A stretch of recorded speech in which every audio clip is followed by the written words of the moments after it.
I'm now joined by Dr. Elie Al-Hindy, chairperson of the Department of Security and Strategic Studies at the American University in the Emirates. Dr. Elie, thank you so much for joining us.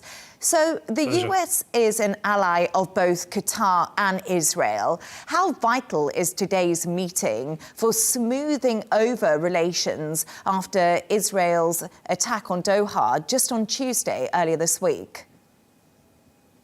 It is a very important and very crucial meeting to mend what's been broken between the two countries.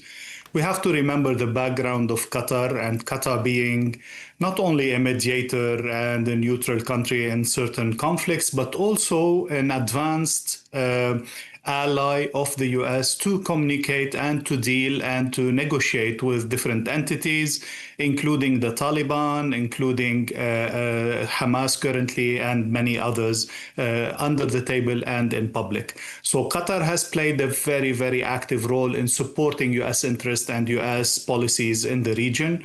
And now, once again, we see Netanyahu creating a lot of trouble, not for the US only, but for President Trump specifically, by hitting one of their key interests and one of their key allies in the region. So I think there's a lot of embarrassment in the situation. Regardless if the US had given a green light or not, there's certainly a certain embarrassment and something that has been broken that needs to be mended.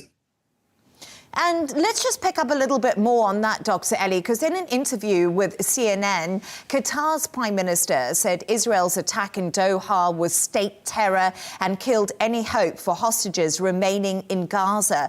Qatar says it's preparing a regional response. What could this regional response look like?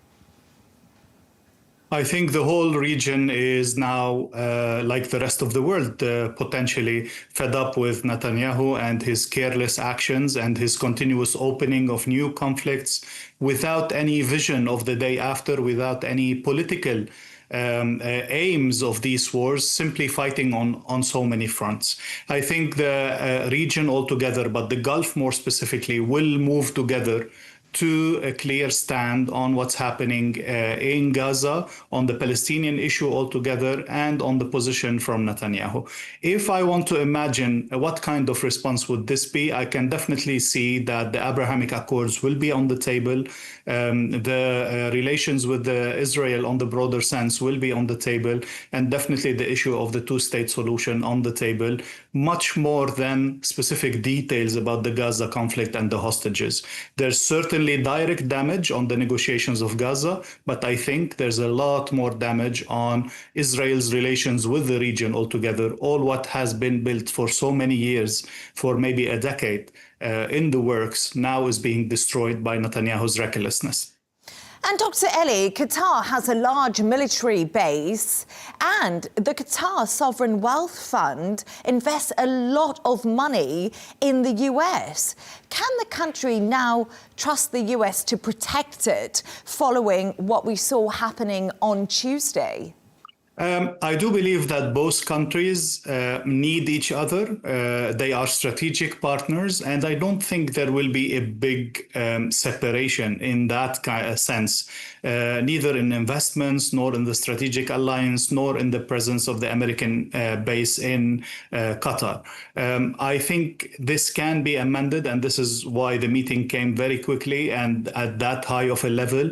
Not envoys, not ministers, but the two heads of the states meeting within few days. There will be amends with the US. However, where the region altogether is going, what kind of stability, what kind of vision for the future of the region, I think there will be a lot of change in that, and there will be a lot of review of the relationship that have already been established with Israel. But I don't think there's a threat that the US or Qatar will completely separate and switch the strategic alliance to somebody else or cut it completely.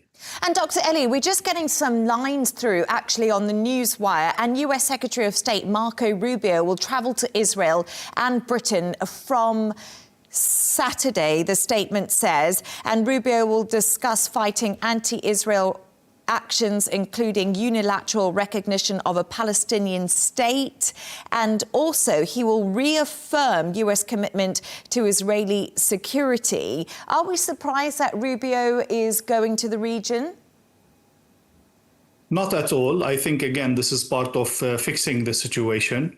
But again, this attempt of putting the two things in a balance, like presenting whatever the European countries are doing, or Saudi Arabia is preparing for the General Assembly to recognize the State of Israel, putting that in the same balance as Israel attacking friendly countries, mediating countries, these cannot go hand in hand. These are not equal actions.